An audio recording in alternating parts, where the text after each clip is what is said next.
Cricket سے جڑی تمام خبریں دیکھنے کے لیے سبسکرائب کیجیے BA آفیشیل چینل کو اور دبائیں بیل کے بٹن کو۔ ہماری لیٹسٹ ویڈیو سب سے پہلے دیکھیں۔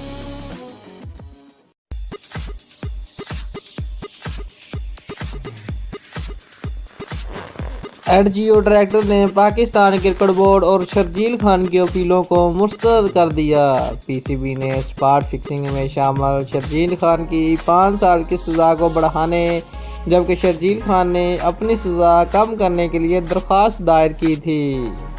اسپاٹ فکسنگ کیس میں سزا یافتہ شرجیل خان کے وکیل شگان اعجاز نے اس بات کی تصدیق کرتے ہوئے کہا کہ شرجیل خان کی سزا کو کم کرنے کی اپیل مسترد کر دی گئی، جبکہ PCB نے شرجیل خان کی سزا بڑھانے کے لیے اپیل کی تھی۔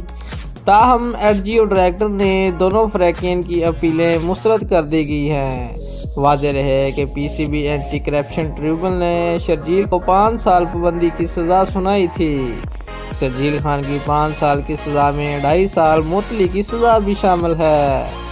دوستو، اگر آپ کو ہماری ویڈیو پسند آئی ہے تو لائک اور شیئر لازمی کریں اور ہمارے چینل کو سبسکرائب کرنا مت بھولیے۔ شکریہ۔